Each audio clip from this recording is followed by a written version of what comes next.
A partir de agora, na Unesp FM, Observatório do Esporte.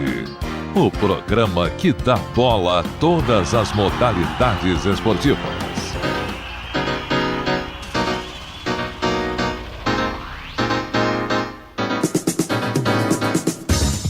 Um abraço para você sintonizado em 105,7 nas ondas da Unesp FM. Hoje é sábado, 17 de junho. O ano é 2017. Eu sou o Guilherme Dias e começa agora mais uma edição do Observatório do Esporte. No Observatório, informação e análise dos acontecimentos esportivos da semana. Hoje vamos falar sobre livros de futebol. Vamos analisar o mercado editorial na área esportiva e a sua evolução ao longo dos anos. Entrevistamos Marcelo Duarte, jornalista e fundador da Panda Books, Celso Unzelt, jornalista e professor da Faculdade Casper Libero, e André Kfouri, jornalista e editor da editora Grande Área. Portanto, fique ligado, daqui a pouco mais informações a respeito deste tema. Aqui no Observatório do Esporte, a informação vai além das quatro linhas. E conosco neste primeiro momento do programa, temos a participação do Tuca Américo e também do nosso querido Fábio Fleury, presença ilustre, Tuca? Porque nosso diretor participando, um abraço. É uma honra, É bom que ele não vai fazer críticas nenhuma ao nosso comportamento, porque ele está aqui na mesa hoje. Hoje ele virou vidraça. Sem dúvida. Então seja bem-vindo, meu amigo Fábio Fleury. Um abraço a todos os ouvintes do programa, que acompanham toda semana, nossos repórteres, Sim. E hoje estou aqui para bater um papo. Ainda no meio do ano, Sim. Mas o Fleury já fazendo participações aí, colaborando, acho que de forma até inédita, Fleury? Em outros anos você não participou tanto assim como na atual temporada. Vocês estão me convidando mais.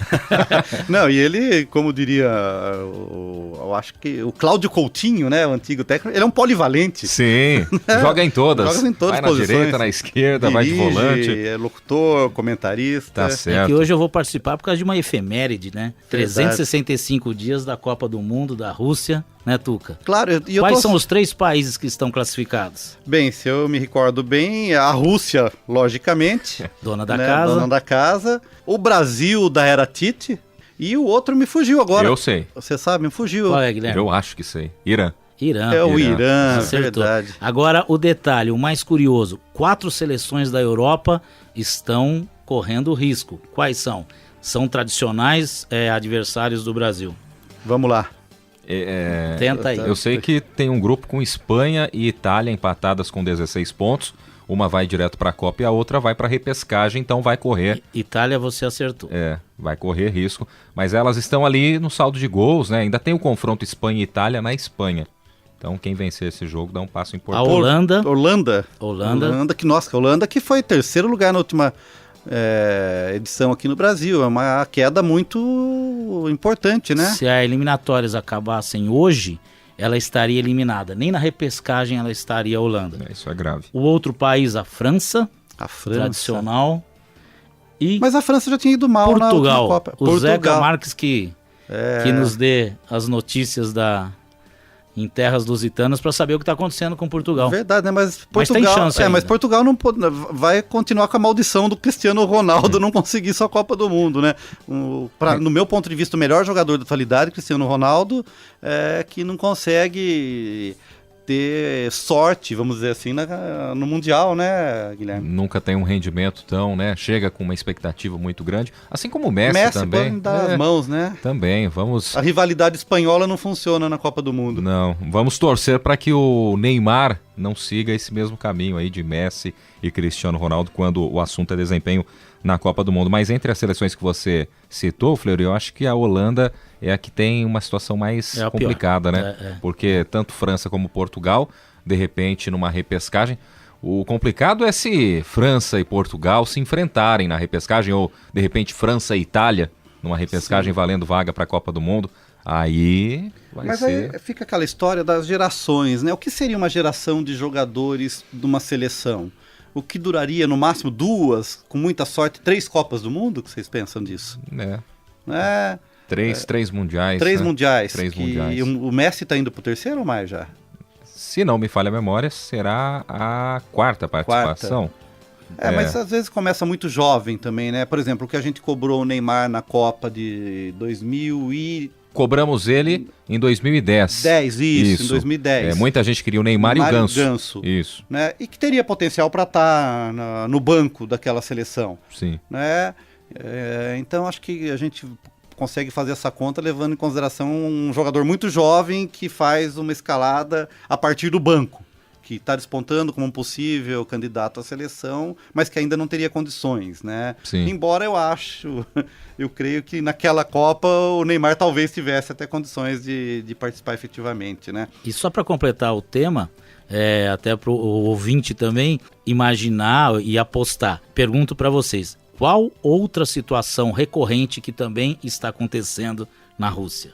Há um ano de acontecer a Copa. O atraso em alguns estádios, né? Aliás, mais atrasada ainda a situação 33%, do que aqui um no pouco Brasil. mais pronto, com problemas gravíssimos também, estruturais, né? Eu cheguei a ver na de TV. Investimento. Eu cheguei a ver na TV essa semana um dos estádios e a situação realmente estava complicada. Eu não consigo imaginar aquele estádio preparado em... Das 12 arenas, apenas 4 estão concluídas.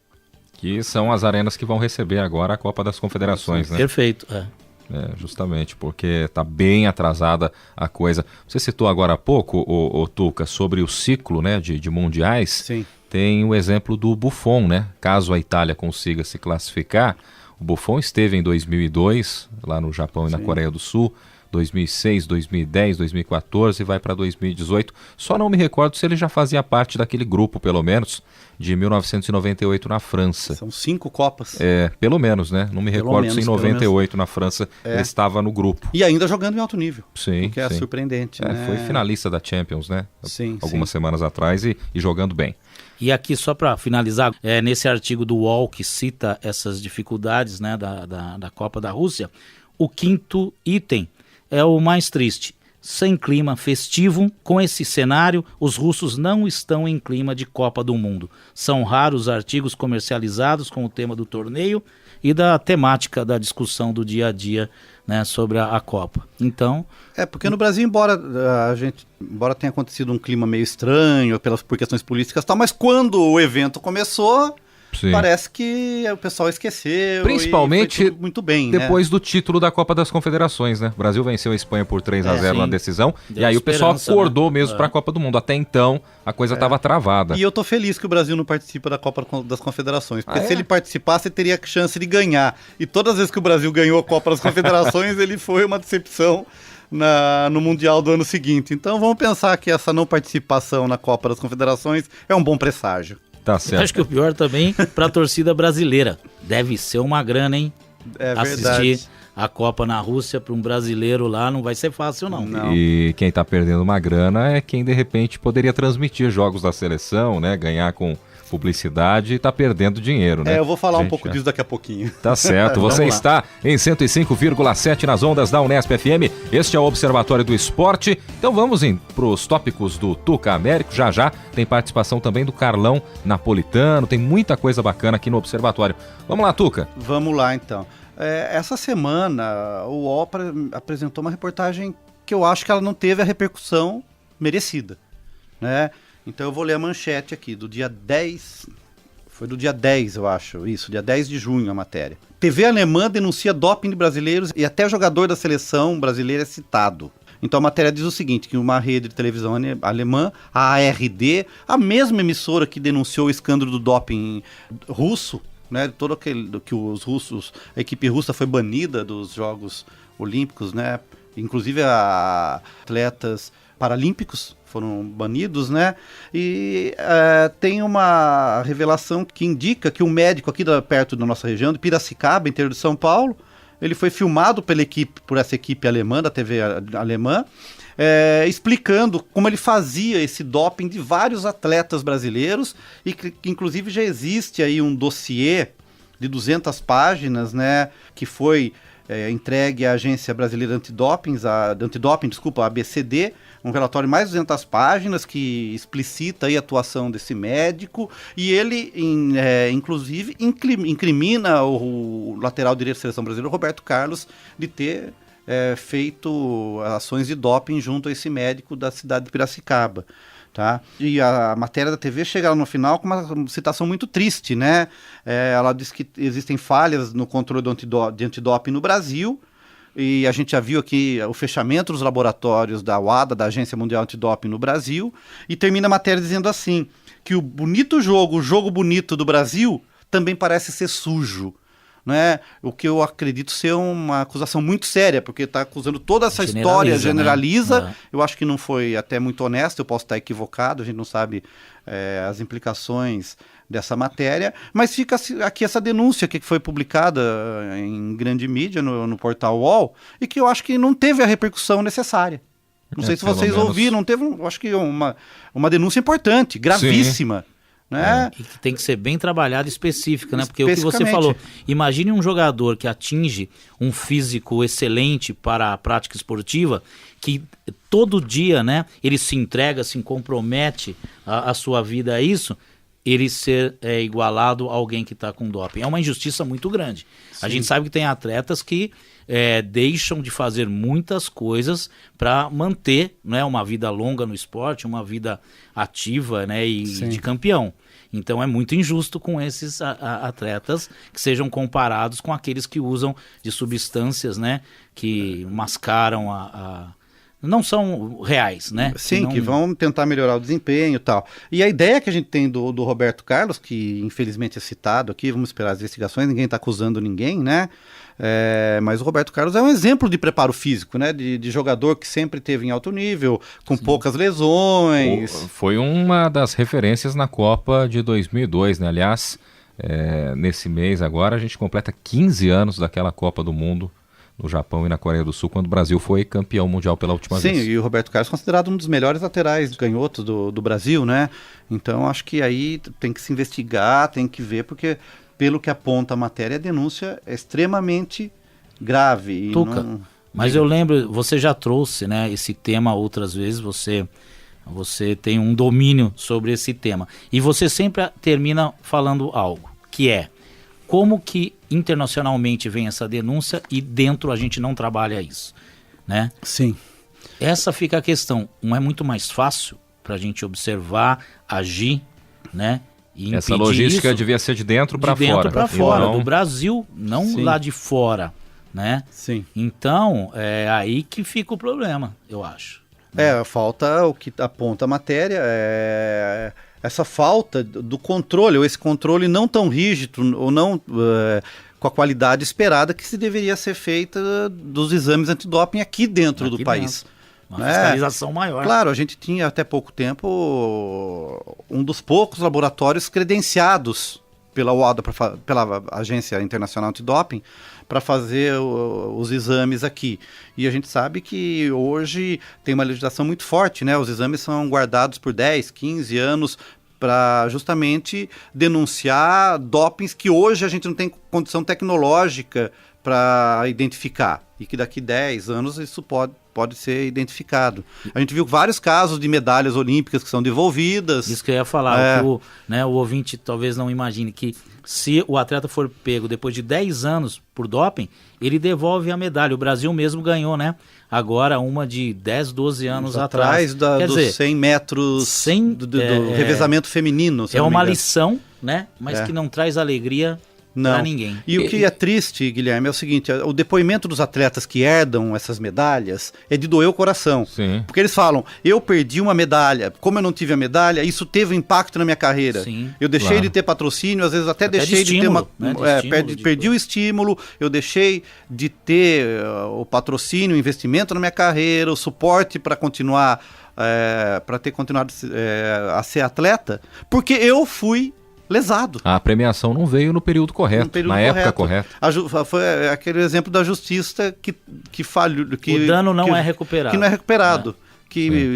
Tem aquele ditado que fala que a justiça tarda, mas não falha, mas alguém complementou que se ela tardou, ela já falhou. Mas no caso, por exemplo, do Roberto Carlos, é claro que as investigações ainda serão feitas, né? Mas se comprovado mesmo que ele acabou usando em parte da carreira aí substâncias para melhorar o desempenho, No caso de um atleta olímpico, ele perde a medalha e passa para quem estava ali mais próximo. E tem uma sanção, né? Ele pode ser banido se ele está nativo. Agora, ainda. o Roberto Carlos já se aposentou, não é mais atleta profissional, né? A gente está falando aí de um período de 1,5 décadas atrás. No que impactaria, né? Claro, vai arranhar a imagem dele. Vai arranhar a imagem, mas... A gente tem o caso clássico do Maradona, né? Que o exame acusou o uso de cocaína, né? Mas pelo que eu entendi, para a FIFA, pelo menos a punição é para o atleta e não para equipe. Para a instituição. Para a instituição. Diferentemente dos Jogos Olímpicos, que pune a equipe, né? E a pessoa perde o resultado. É justamente efetivo. isso que a gente deixa claro, então, para o ouvinte da Unesp, do Observatório do Esporte, né? Então, mesmo que se comprove amanhã ou depois que o Roberto Carlos utilizou mesmo de alguma substância para melhorar o seu desempenho, então isso não faz com que o Brasil corra risco de perder o Mundial, ou mesmo que o Real Madrid seja penalizado com títulos da época, né? Porque a gente sabe que o Roberto Carlos também foi ídolo do Real Madrid, né? Sim. Jogou por anos e anos lá no Real. Então, mas realmente é muito triste, né? Vamos torcer para que não seja mesmo. Sim, agora precisa ver como se comprova isso, né? Às vezes pode ser um depoimento, pode até ter acontecido, mas fica difícil de se provar isso, Sim. né? Então vamos esperar aí, mas eu acho que falta aí um pouco do controle da investigação sobre o tema. Eu vou adiantar aqui, vou inverter, vou continuar falando de esporte olímpico. A gente tá falando de Olimpíada, de doping, eu vou falar uma coisa que não é doping, mas é triste também, né? Eu me deparei com essa notícia e fiquei bem triste, viu, Guilherme e Fábio?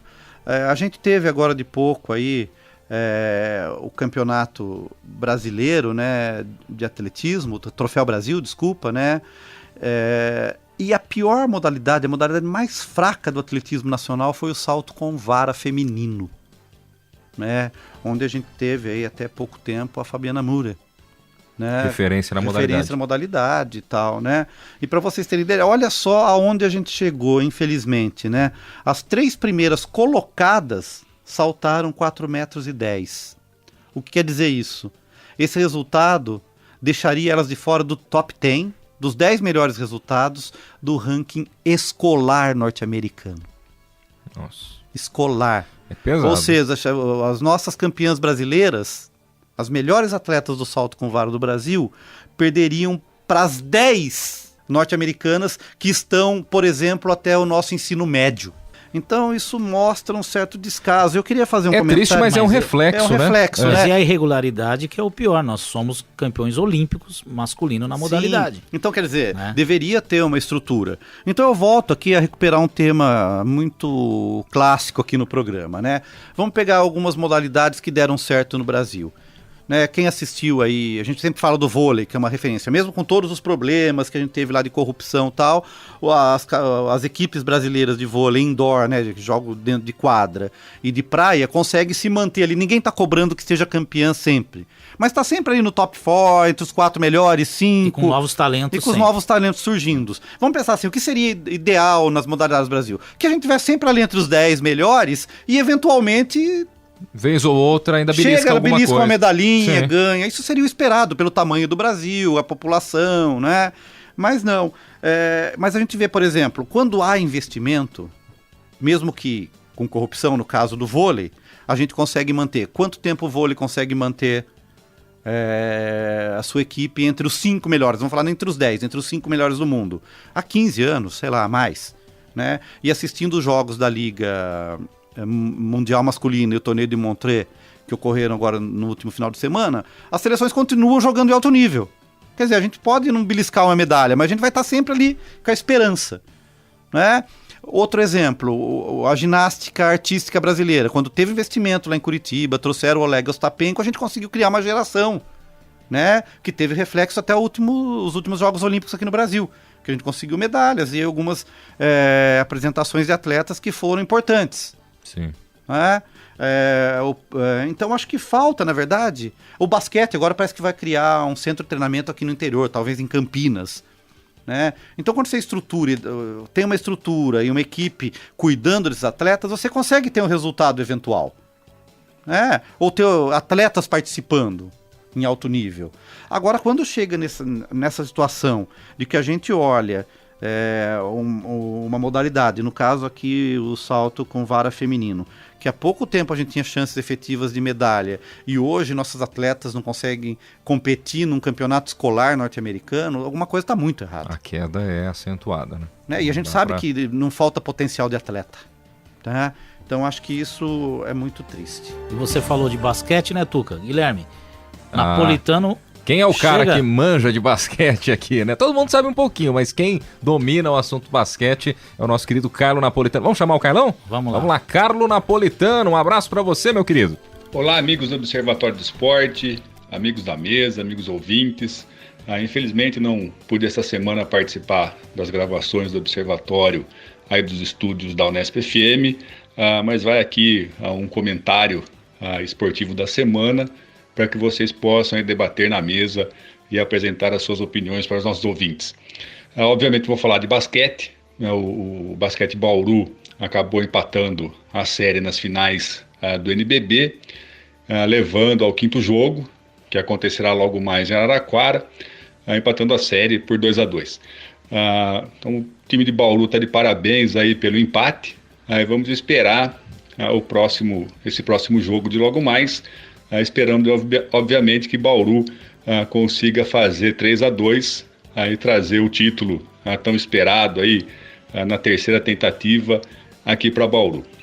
Mas o que me chamou a atenção em relação ao basquete bauruense foram as repercussões na internet em relação ao uso da camiseta preta no último jogo realizado no estádio, no ginásio, melhor dizendo, do Corinthians, lá no Parque São Jorge.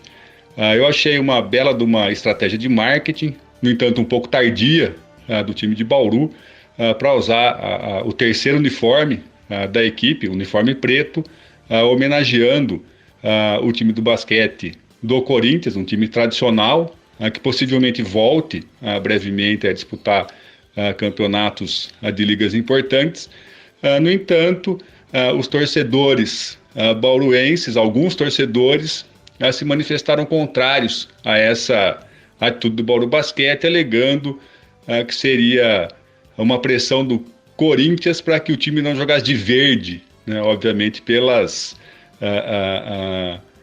diferenças aí pela rivalidade entre o Corinthians e Palmeiras. Eu achei esses comentários dos torcedores de alguma forma infelizes, né? Tanto é que, como eu já disse, eu achei uma bela estratégia de marketing para tentar chamar o torcedor corintiano para torcer para o time do Bauru. No entanto, essa estratégia aconteceu um pouco tardia. Mas o que eu queria chamar a atenção, eu queria que os colegas da mesa comentassem a respeito dessa insurgência, né, dessa rebeldia dos torcedores de Bauru, considerando pelas redes sociais que o time de Bauru cedeu a uma pressão do Corinthians. Então fica aí essa questão para vocês debaterem. Um grande abraço a todos e até a próxima semana. Abraço! Ok, um abraço pro Carlão, né? Carlão não tá aqui com a gente, mas deixou seu depoimento. Bem, Carlão, eu considero o seguinte, né? Vamos falar... Você colocou 2 temas aí, né? Um jogo e outra camisa, né? Vamos falar rapidamente. Não, 3 temas. Qual que é o outro? Escapou. Pela rede social, sim, a conduta da torcida, né? O linguajar e... Isso, sim. Então vamos lá. Eu acho o seguinte, o jogo foi interessante, eu assisti o jogo, o Bauru cometeu alguns erros, como a gente comentava aqui antes da gravação, né? Mas tá no páreo, tem chance, a gente vai decidir não em casa, mas praticamente em casa. Será em Araraquara, né, o último jogo. Sim. Né, a gente teve um público interessante lá, a presença também da torcida bauruense, porque é perto. Então acho que a gente tem chance. Vamos ver se a gente consegue ser campeão brasileiro aí esse ano, né? Na quinta-feira, que eu passei em frente a Getúlio Vargas, uma fila de 2 quarteirões para comprar ingresso. Então acho que promete Bauru invadir o Gigantão. O Gigantão, vamos torcer então. Agora a questão da camisa, né? Eu vou transportar, infelizmente, a questão da camisa... a falta de tradição da camisa por questões mercadológicas, né? A gente que é mais velhinho lembrava quando era criança, a camisa era chamada do manto sagrado, né? Dificilmente o torcedor se sentia muito incomodado quando, porventura, um time tinha que usar o seu segundo uniforme, porque era uma tradição usar camisa. Mas isso mudou. infelizmente, por questões mercadológicas, né, os grandes times vão trocando as cores, os modelos da camisa para vender camisa. E uma camisa de time de futebol, por exemplo, não é barata, chega a custar entre 180, 250, 300 reais. É um preço significativo. Então, tem que entender também, no caso da camisa, que tem uma questão mercadológica ou de marketing ou estratégica, como foi o caso do Bauru Basquete, em usar essa cor para atrair a torcida do Corinthians. Eu não vejo nada na circunstância atual, embora eu gostaria que o Bauru Basquete tivesse uma camisa clássica, que sempre usasse aquela camisa, mas eu entendo a circunstância, então eu não vejo problema nenhum. Né? E a camisa preta é até bonita. Eu não achei feia a camisa preta. Misturou basquete com futebol né? Misturou as paixões, né? São Paulinos santistas se sentiram ofendidos por usar a camisa preta no Parque São Jorge, no ginásio do Corinthians, né? O que eu lamento, esse argumento até é verdadeiro, é a questão da alteridade que existe no esporte, no futebol, né? Eles não são meus adversários, né? Então, mas essa argumentação, ela tem que ter um respeito ao time, à torcida. E você ficar xingando na rede social, você falar que não vai torcer mais pro Bauru Basquete porque tá com a camisa preta e não branca e não verde. Aí acho que o cara não gosta de basquete. E na verdade ele tá torcendo pro time de basquete de Bauru. Sim. Né? E que é o que representa isso. Você pode até reclamar, Corinthians não, mas é Bauru Basquete ali. E eles foram gentis, fizeram uma homenagem, né? Sim. Ao ginásio, ao Corinthians, ao basquete do Corinthians, que tem uma história, eles sabem disso. Claro. Então eu também não vejo problema e eu, sinceramente, a preta eu achei a camisa mais bonita que a verde e do que a branca. Sim. E eu compraria a preta. Aliás, a branca, a preta, a branca eu não gostei, pra falar a verdade não. A verde, acho bacana, acho bonita também. A branca não gostei, pelo menos nesses jogos aí de playoffs. E a preta bonita. Ou então teria que jogar, sabe com que cor? Vermelha. Sim. Que é do Norusca. Sim. Mas verdade, aí foge um pouco, né, das cores do Bauru Basquete. Quais são as cores de verdade do Bauru Basquete? Você que tem. Principalmente laranja e verde, né? Que sempre utiliza. Agora, quando foi campeão brasileiro em 2002, e essa semana completou 15 anos, né, do título de 2002, azul, vermelho e branco. Tinha até a música, né? Azul, vermelho e branco é o Tilibra Copimax, né? Entrando em campo, algo desse tipo, né? Que seria em campo, então, mas na também, quadra. Na verdade, falta, eu acho que a gente pode tentar entender um pouco. Falta essa identidade. Quais são as cores do time? Sim. Né? O Guilherme Dias está com uma jaqueta do Vasco aqui hoje, né? Um agasalho, um moletom do Vasco. E quando você fala em Vasco, para mim, qual que é a camisa do Vasco que você lembra? Não, a preta ou a branca, né? Não foge muito disso. Isso. Clássica com a faixa. Sim. Né? As cores, elas não... Mas tem uma identidade. Né? A gente sabe que... Com certeza. Não foge daquilo. Não foge daquilo. Vai ser... Então talvez falte aí ao Bauru Basquete, na verdade, criar, independente de que cor seja, embora eu ache a camisa preta mais bonita, criar essa identidade. Quais são as cores da equipe? E trabalhar com essa variação.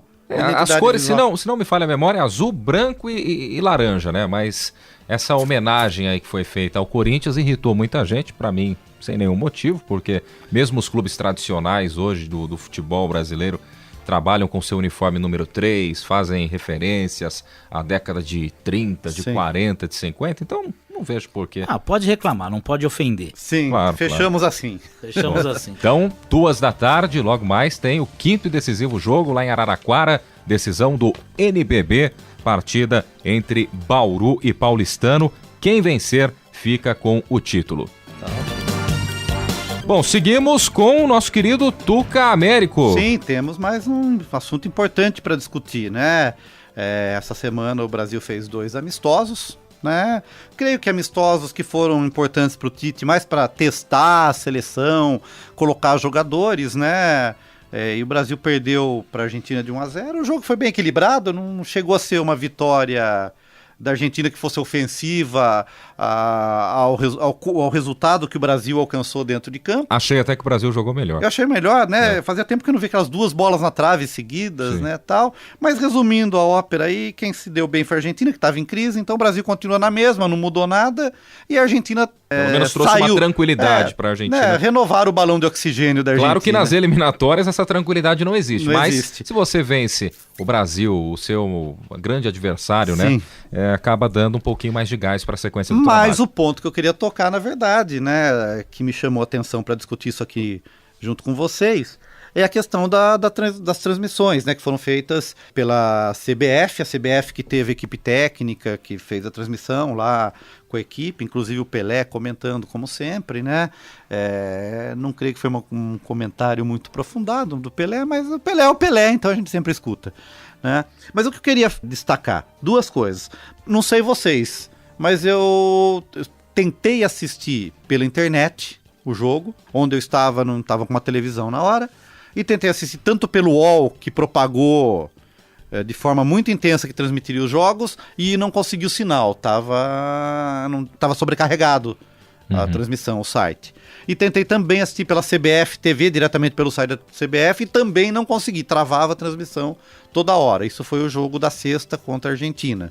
E no jogo da terça de manhã eu consegui assistir pela TV Unesp, que estava transmitindo aqui com ótimo sinal, com uma qualidade bacana, né? Então fica aí essa indagação, que é a minha experiência, né? Não sei a dos outros, se vocês tentaram ver pela internet. Se a transmissão pela internet significa ou corresponde ao futuro, não é o presente, pelo menos, porque para o jogo da seleção Pra mim não atendeu. Funcionou. Eu gostaria de... Não sei não se alguém aqui chegou a ver. Eu assisti um dos jogos pela TV Cultura e outro pela TV Unesp. Confesso que não. O meu problema técnico foi o horário do jogo. Você não acorda esse horário. Ele tá indo dormir e o jogo estava começando. Né? Então aí fica aí. Então aguardo colaborações de outras pessoas que tenham tentado ver pela internet. Mas a minha experiência não foi boa e eu estava numa localidade onde a banda larga, a qualidade da conexão era muito boa.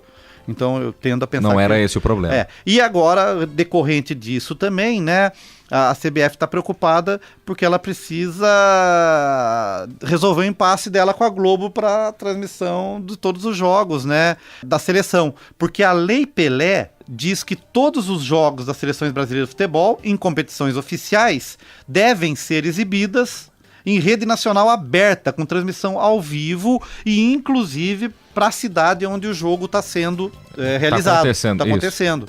Né? Então ela está preocupada, como que ela vai resolver isso? Porque essa lei, ela existe para evitar que os conglomerados de mídia comprem os direitos e só passem em canais fechados e que as pessoas tenham que pagar para ver. Então vamos ver o que vai acontecer. E esperar que esse impasse, pelo menos comigo, não sei se foi azar, se eu dei um azar igual o Carlos Napolitano com os jogos do Bauru Basquete, que ele assistiu, né? Mas eu tentei ver pela internet os jogos do Brasil e não consegui. Não teve sucesso. Aliás, deixa eu mandar um abraço pro William, que é ouvinte aqui do Observatório do Esporte. Ele foi até engraçado durante a semana. O William sempre diz, não consigo mais assistir jogo com a narração do Galvão Bueno na Globo, não aguento mais. E depois assistindo Brasil e Argentina pela TV Cultura ainda. Sem o Galvão?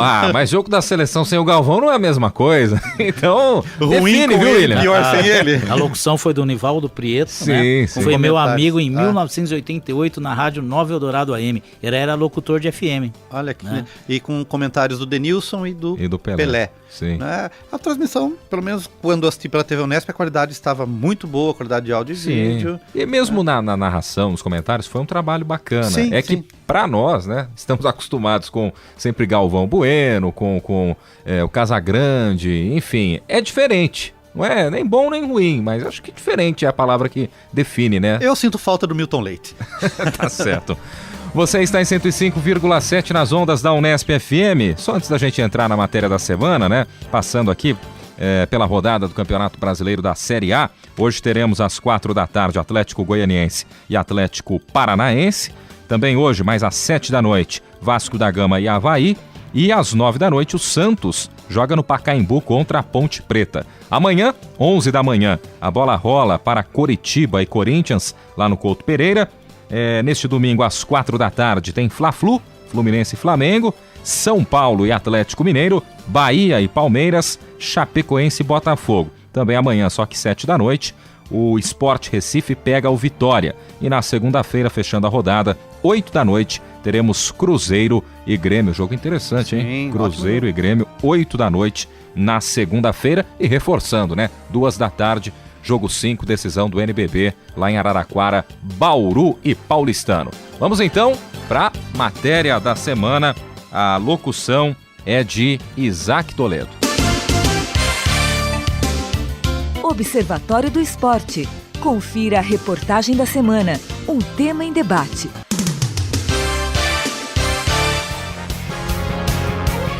Apesar do futebol ser considerado uma paixão nacional, o esporte demorou muito para ser abordado com frequência nos livros pelo país. Na literatura nacional, Nelson Rodrigues foi o principal autor a usar o futebol como temática para suas crônicas. Entretanto, nas décadas seguintes, aconteceram poucos lançamentos de livros e o esporte se distanciou das prateleiras. A situação começou a mudar a partir da segunda metade dos anos 90, principalmente com a publicação da biografia Estrela Solitária, um brasileiro chamado Garrincha, de Rui Castro. Em 1999, o jornalista Marcelo Duarte, ex-diretor da revista Placar, fundou a editora Panda Books. Atualmente, a editora conta com 75 títulos esportivos em seu catálogo. Marcelo Duarte conta que nos anos 90 o acervo de livros sobre futebol era muito escasso. Quando eu assumi a direção da revista Placar, 1995, eu comentei com o pessoal que nós deveríamos ter dentro da redação uma biblioteca de livros de futebol para nossa consulta, um acervo nosso. Aí nós mandamos comprar um armário de 2 portas, não era um armário tão grande, e começamos naquela época a sair atrás de sebos, de livrarias, para comprar os livros para o nosso acervo. E a gente começou a perceber que era muito pouco o número de livros sobre futebol na época. A gente não conseguiu encher aquele armário. E aí nós, na revista Placar, começamos a fazer edições especiais, em formato de revista, de livros de referência de futebol, justamente para suprir esse pouco interesse das editoras por esse tipo de nicho. O cenário do futebol no mercado editorial começou a mudar a partir dos anos 2000, acompanhando um crescimento do interesse pelo esporte, como conta Marcelo. Para minha felicidade, quando começam os anos 2000, você percebe que, da mesma maneira que o futebol começou a atrair mais torcedor, que virou um grande negócio de marketing, os produtos de futebol começaram a fazer sucesso, o mercado editorial também começa a olhar para esse nicho, e começa a lançar muita coisa. Lança tanta coisa que colecionador de livros de futebol, o seu Domingos D'Angelo, que eu acho que é um dos principais, ele conta, se não me engano, em 2014, você tem quase 300 livros de futebol lançados naquele ano, que era um número extraordinário. Então a gente passa a ter um interesse muito grande nessa área das editoras. Hoje tem livros muito relevantes, tem coisa muito boa saindo. Apesar da expansão no mercado, os livros de futebol não conseguiram figurar entre os best-sellers. Marcelo Duarte, da Panda Books, indica que o público que consome esse tipo de livro é diferenciado. Que o livro é um outro público, é um público que gosta de futebol de um jeito diferente. Quando a gente fala do boom dos livros de futebol, você tem que pensar na quantidade de títulos, mas não no número de exemplares vendidos. Em geral, o livro de futebol, eles não se tornam grandes best-sellers, Você tem as exceções, mas são livros com uma tiragem reduzida. Tem o fiel, são os colecionadores, os estudiosos, os pesquisadores e uma parte de fãs, Mas é gente que quer saber um pouco mais, quer guardar, quer colecionar, mas são vendas de 3, 4 mil exemplares, não mais que isso. Celso Unzelt, jornalista e professor na Faculdade Casper Libero, tem 18 livros publicados. Seu último lançamento foi Derby, 100 anos de rivalidade, um trabalho conjunto com Paulo Vinícius Coelho, lançado em maio deste ano. Celso Unzelt concorda que houve uma grande evolução, mas alerta para um problema de saturação por causa da demanda em anos de grandes competições esportivas. Eu acho que a qualidade melhorou muito, a oferta melhorou muito.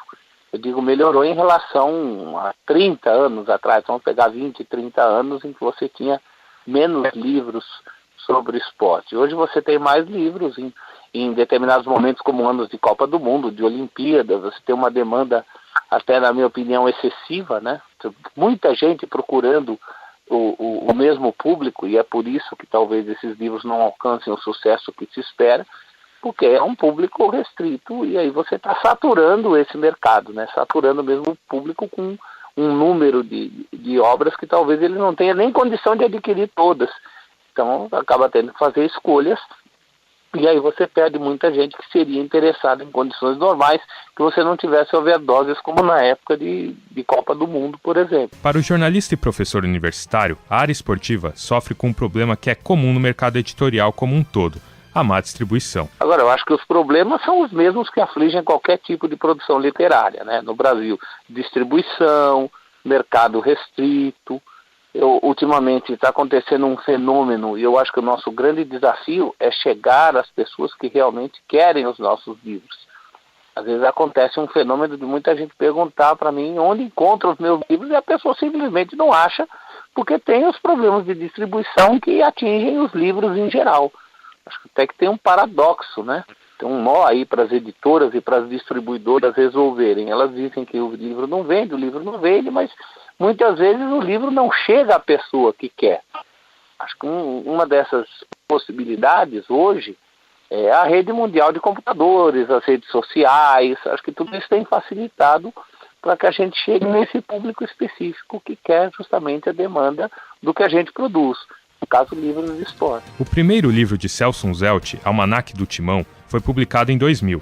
Hoje, o Almanac se tornou um aplicativo para smartphones, por causa da influência da internet. Eu acho que a principal diferença é a internet, né? É o boom da internet. Se a gente considerar que eu escrevi o Almanac do Timão em 2000 e hoje ele é um aplicativo para celular, quer dizer, essa é uma grande transformação. Quando eu escrevi o Almanac do Timão, como é um relato de todos os jogos e biografias de jogadores e técnicos, eu fazia o lançamento na quarta-feira, no domingo o livro já estava defasado. Já tinha jogo acontecendo que não estava no livro. Hoje o aplicativo que eu mantenho com o mesmo nome, ele cobre essa lacuna. Eu vou atualizando online, né? Então quem baixa o aplicativo tem esse conteúdo atualizado instantaneamente. Fora a possibilidade de correções de coisas que estejam ali no banco de dados e que na versão impressa eu não tinha essa possibilidade. Imprimiu, está errado para sempre. O crescimento do uso da internet e o surgimento de sites como Google ou Wikipédia fez com que muitos livros esportivos de caráter enciclopédico se desatualizassem rapidamente. Para Celso Zelt, o principal desafio é ter uma abordagem que consiga trazer um conteúdo diferente do que pode ser encontrado na rede. O grande desafio passa a ser oferecer o que não está na internet, né? Pelo menos até a publicação do seu livro, porque na hora que ele sai também nada impede que a pessoa coloque o próprio livro em PDF, por exemplo, na rede. Mas em termos de informações, eu acho que é isso. As pessoas costumam até de uma maneira simplificada dizer que a internet tem tudo. A internet tem o que a gente joga, aquilo com o que a gente alimenta.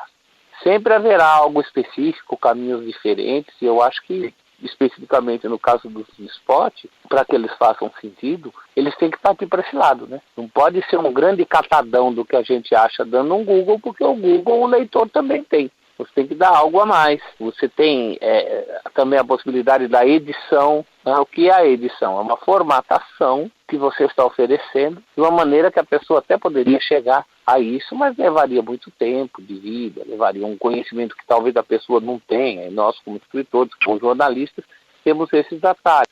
Então, acho que esse é um grande diferencial, é acrescentar.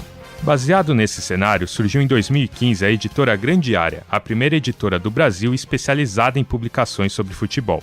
André Kfouri, jornalista dos canais ESPN, é o editor da Grande Área.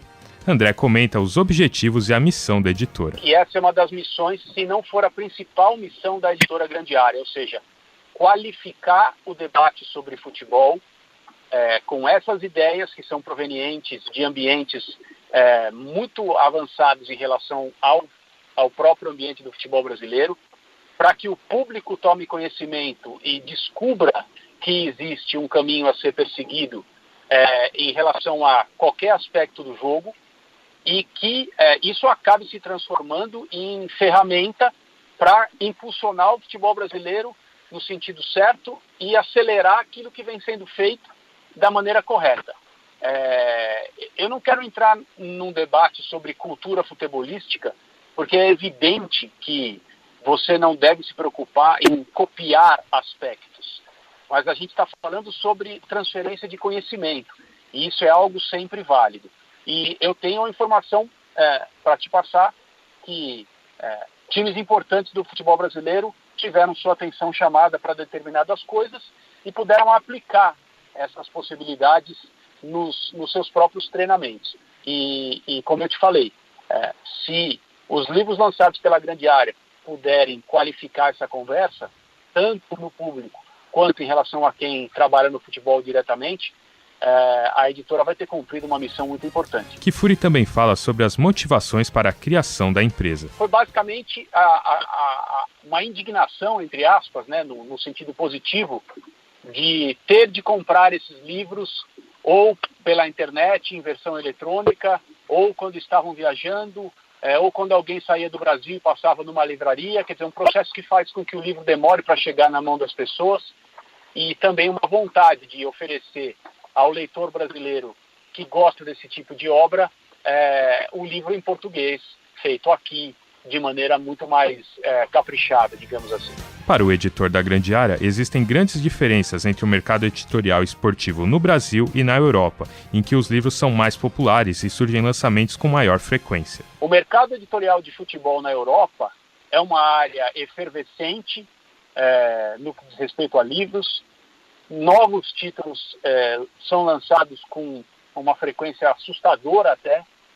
Autores extremamente renomados, jornalistas que se licenciam durante um período de suas carreiras para escrever biografias, para escrever livros sobre pessoas, livros sobre times de futebol que marcaram época, livros sobre metodologia de treinamento, livros sobre todos os outros aspectos relacionados ao jogo, num ambiente muito mais efervescente do que aqui no Brasil. Isso é muito bom do ponto de vista de quem está à procura de lançamentos, à procura de livros para adquirir os direitos e fazê-los em português, porque há uma oferta crescente de trabalhos muito bem feitos que a gente na Grande Área tem certeza absoluta que dariam certo aqui. Buscando referência nas publicações, sobretudo europeias, André Kfouri também disse que os livros da Grande Área podem resultar em mudanças nas publicações e no mercado editorial brasileiro. No mercado editorial brasileiro de livros de futebol, nós temos muitos livros sobre títulos, temporadas de sucesso de uma determinada equipe, livros sobre um jogador, um ex-jogador. Nós temos muito isso. Alguns são ótimos, outros não tiveram a sobrevida, digamos assim, em relação ao interesse, justamente porque investiam nessa segmentação. Mas eu acho que também tudo é uma questão de amadurecimento, ou seja, existe uma grande possibilidade de livros que foram trazidos para o Brasil pela Grande Área estimularem autores brasileiros a fazer trabalhos não parecidos, não no sentido de copiá-los, mas em relação ao espírito das obras, por virem de um mercado que está muito à frente, por virem de um futebol que está muito mais avançado em relação ao Brasil em qualquer aspecto, eu acho que existe uma boa possibilidade deles servirem como estímulo e isso começar a mudar no Brasil num espaço de tempo razoável. Por fim, Kfouri analisou o mercado editorial brasileiro e suas dificuldades. Ainda existe no Brasil uma questão muito presente sobre não vale a pena fazer tal livro, esse assunto não justifica uma obra. Esse tipo de aspecto é levado em conta, evidentemente, na hora em que ideias chegam a editoras, mas também por uma questão de não poder dar um passo errado, porque é um mercado, digamos, imprevisível, é um mercado em que um livro mal sucedido leva a um problema de orçamento e impacto em outros lançamentos, que é importante. Então, você precisa ser o mais certeiro, o mais preciso possível quando você escolhe um livro para fazer e efetivamente o produz e o lança no mercado. Mas eu espero que os livros que a Grande Área lança estimulem ideias nessa área no Brasil. O que nós mais precisamos é de boas ideias. Pensar em fazer um livro sobre um time que ganhou um título brasileiro é uma coisa que, por mais bem feita que seja, não nos leva adiante em relação à discussão do jogo, a não ser que seja algo feito com uma profundidade tremenda, a não ser que seja algo feito por alguém que viveu esse clube e teve contato com informações e eventos que não chegaram ao grande público. E o futebol brasileiro como entidade formada pelos clubes da forma que são, não está ainda, infelizmente, preparado para receber uma pessoa lá dentro, como, por exemplo, o Martí Perarnau fez no Bayern de Munique ao escrever os livros que escreveu sobre o Pep Guardiola. Nós ainda não estamos preparados para isso. Muito bem, depois da locução do Isaac Toledo, vamos aos tradicionais agradecimentos, agradecendo ao jornalista e fundador da editora Panda Books, Marcelo Duarte, ao jornalista e professor universitário Celso Unzelt e ao jornalista e editor lá da editora Grande Área, o André Kfouri. Conosco agora, além do Tuca Américo, que continua na mesa, tem a chegada também do nosso querido Zeca Marques, que foi muito bem substituído, né, na primeira metade do programa com o nosso Fábio Fleury. Um abraço para você, Zeca, bem-vindo. Um abraço, Guilherme, amigos de mesa, amigos ouvintes. Estava num compromisso em nome da Rádio Unesp e o Fleury me substituiu, mas já percebi, porque eu cheguei aqui durante a gravação, que ele falou algumas coisas com as quais eu não concordo. Já vamos falar. Especialmente o fato de achar que Portugal não vai para a Copa. Tá certo. E conosco também, né, para reforçar o time, para falar um pouco mais deste assunto, da matéria da semana, o André Magalhães, o Tomás Garcia e o Isaac Toledo.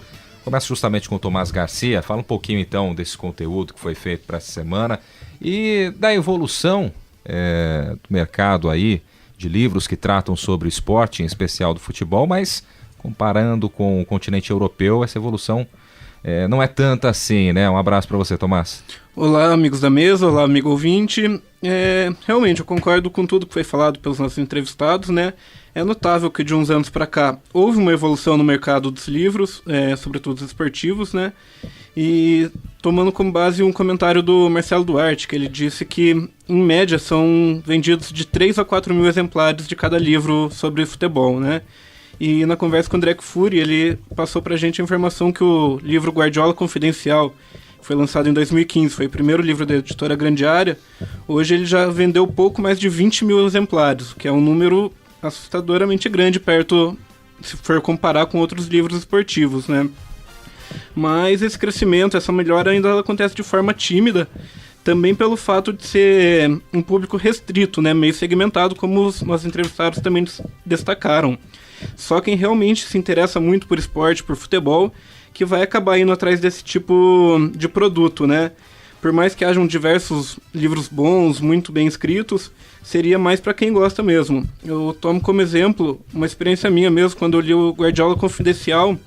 Eu achei um livro excelente, muito bem escrito, me interessou bastante, mas eu acho que muito também por conta desse gosto que eu tenho pelo futebol, porque em diversos momentos o autor se debruça sobre táticas, tipos de treinamentos, coisas que acabam afastando mais o grande público e segmentando um pouco mais realmente, né, esse tipo de publicação. E além disso, do fenômeno da internet, que também foi destacado, né, faz com que as principais publicações que antigamente eram estatísticas, enciclopédias, ela perca um pouco desse valor pela facilidade da internet. A qualquer momento você já tem acesso a isso, já consegue esse tipo de informação, daí acaba não sendo viável um tipo desse livro, né?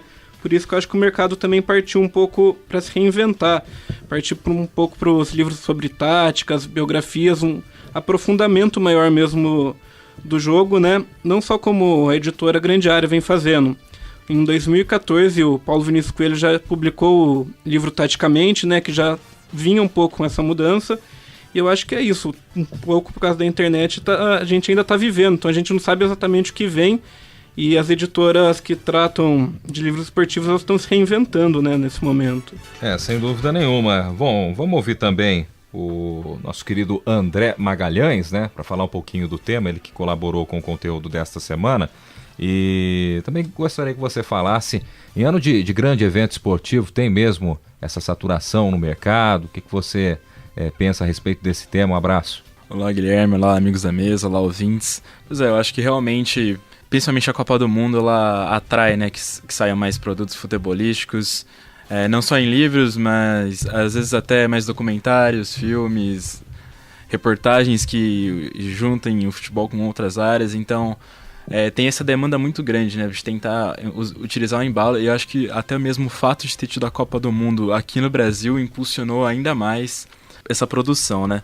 Mas eu acho interessante que vocês estavam comparando da Europa com o Brasil nesse mercado, e é interessante pensar que com países vizinhos também é uma grande diferença, né?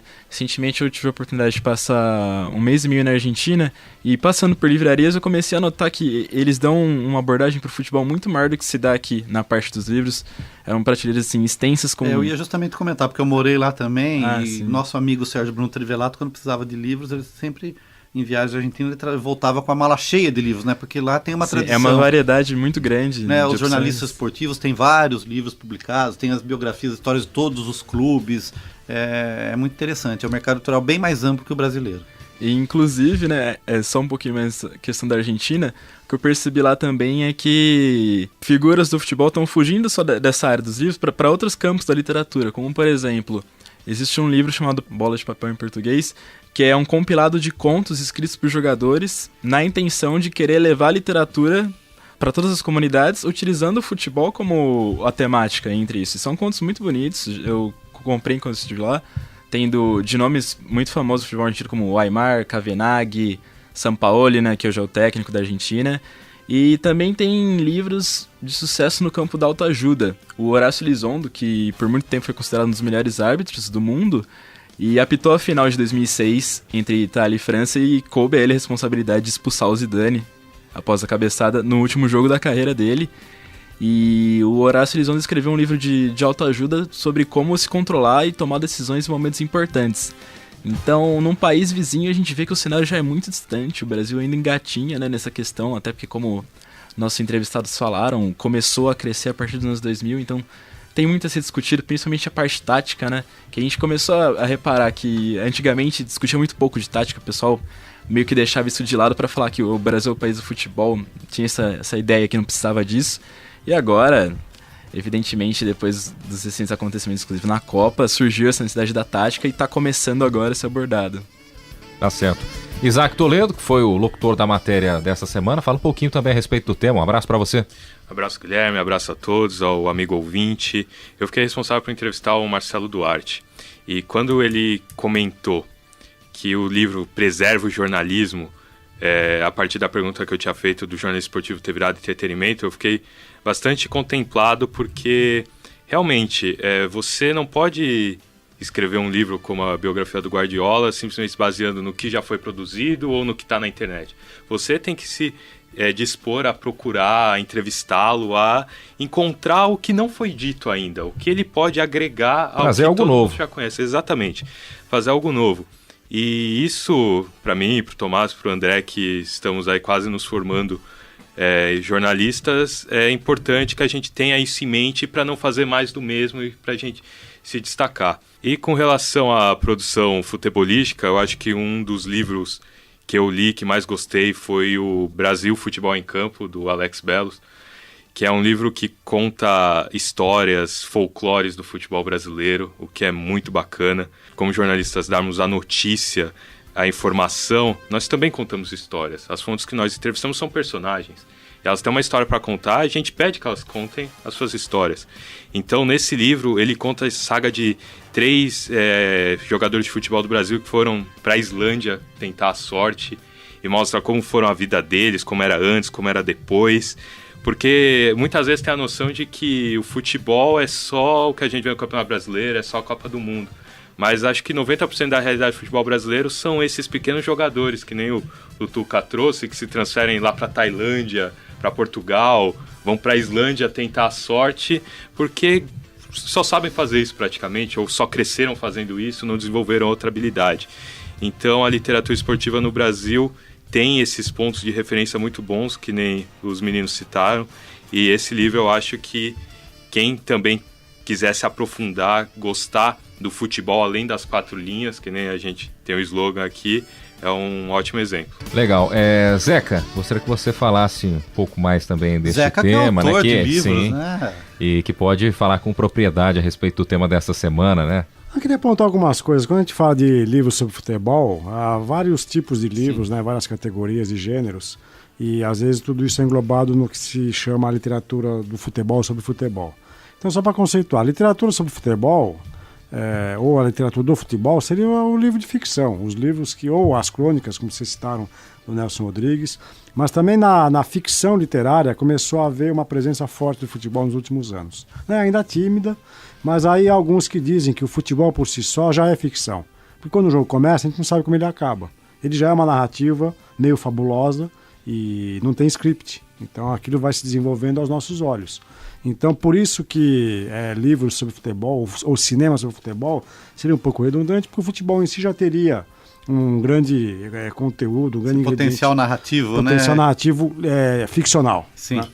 Então, ou às vezes mais absurdo que a própria ficção. Exatamente. Né? E talvez o Nelson Rodrigues tenha esse brilhantismo, essa genialidade, porque ele, mais do que ninguém, soube perceber esse potencial narrativo ficcional e pôde traduzir isso por meio de uma escrita que era publicada em jornais. Né? Bom, mas além disso, nós temos uma literatura de futebol, que seria livros da área de ciências humanas, da comunicação, que procuram analisar o fenômeno futebol, o fenômeno esporte.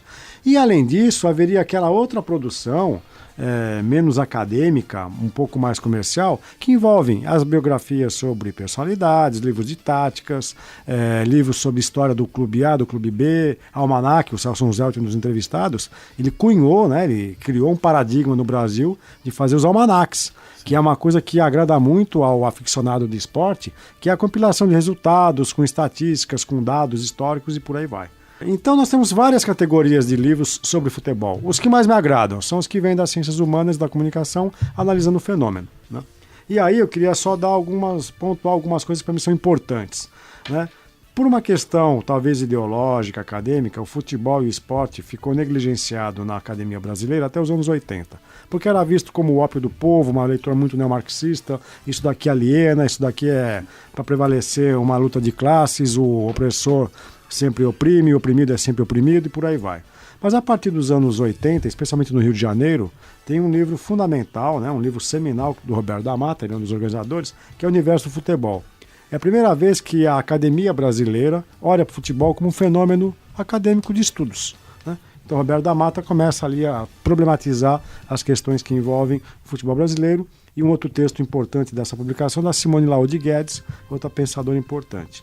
Aí nos anos 90, eu queria chamar a atenção, né? Vocês citaram a biografia do Garrincha, sim, mas antes da biografia do Garrincha, o Rui Castro, o mesmo autor, publicou a biografia do Nelson Rodrigues em 92, O Anjo Pornográfico. E ali anunciava-se um pouco o papel que o Nelson Rodrigues teve na relação com o futebol, coisa que eu, por exemplo, desconhecia. E como eu não fui contemporâneo do Nelson Rodrigues, sim, na minha leitura das crônicas que ele escreveu em 50 e 60, década de 50 e 60 especialmente, para mim foi uma surpresa. O Nelson Rodrigues é um autor que trabalhou com futebol. Sim, aí foram vários volumes, se eu não me engano, que é A Sombra das Chuteiras Imortais, né? Então, logo depois da biografia do Nelson Rodrigues, em 93 e 94, saem A Pátria em Chuteiras e A Sombra das Chuteiras Imortais, que é a compilação que o Rui Castro faz das crônicas que o Nelson escreveu no jornal O Globo, na Manchete Esportiva e no Jornal dos Esportes. E que foram sucessos, né? São, dentro da série de publicações do Nelson Rodrigues, esses dois livros são os que mais venderam, junto com a outra coletânea da Vida Como Ela É, sim, que virou uma série da Globo, uma minissérie que era exibida no Fantástico, aos domingos à noite. Então, o Nelson Rodrigues, com essa republicação de textos que tinham sido originalmente publicados em jornal, ele é um fenômeno que vai acabar catapultando essa produção a partir dos anos 90.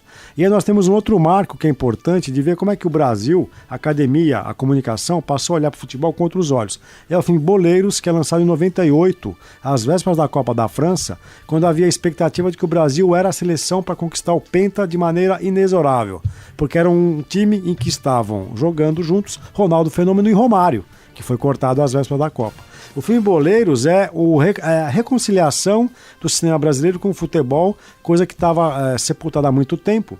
E, salvo engano, Tucamérico, o último exemplo de relação do futebol com o cinema era o filme Asa Branca, sim, um filme muito sensível, muito interessante, com o Edson Celulari, que é de 83. Sim, e antes, anos 70... Aí, bom... Não... Poucos filmes, né? Poucos, né? Talvez o de maior sucesso, Os Trapalhões e o Rei do Futebol. Futebol com né? Pelé. Porque os Trapalhões fizeram muito sucesso no cinema brasileiro, né? Sempre era esperado o filme de final do ano, Os Trapalhões. Exatamente. Natural, ganha muito dinheiro com o cinema.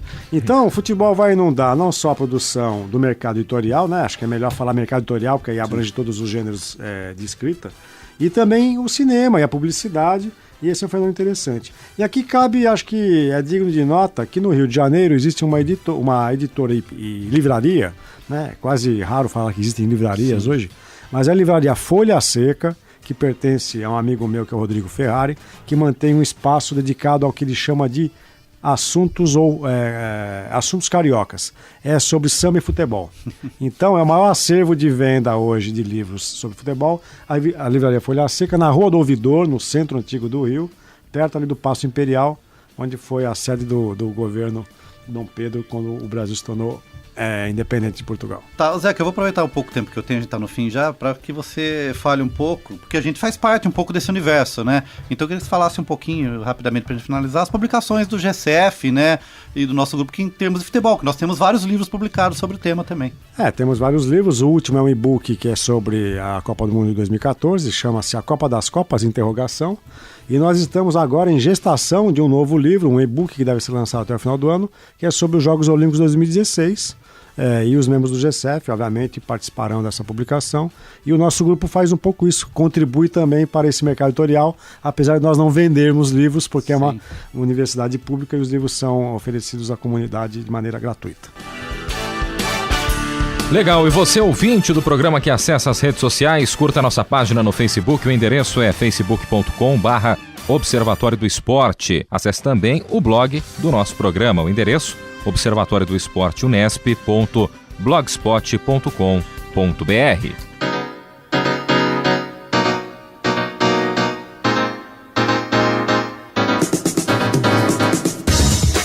E o Observatório do Esporte deste sábado vai ficando por aqui. Teve locução de Guilherme Dias e Isaac Toledo, com comentários de Zeca Marques, do Camérico, também a participação do nosso querido Carlo Napolitano e do nosso diretor Fábio Fleury, na primeira parte do programa. Equipe de reportagem com Isaac Toledo, Gabriela Brizotti, Tomás Garcia, André Magalhães, Gustavo Lustosa, Camila Gabriele, Luana Antunes, Marina Borges, Sérgio Pantolfi, Ana Cristina Marcília e Aline Campanhã.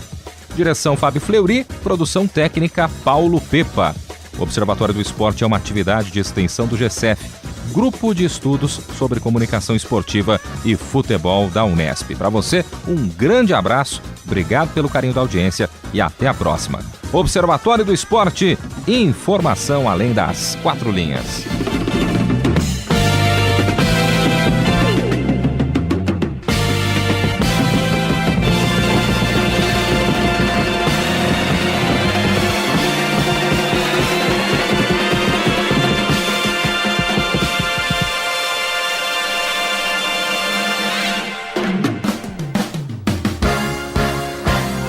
A Unesp FM apresentou Observatório do Esporte, o programa que dá bola a todas as modalidades esportivas.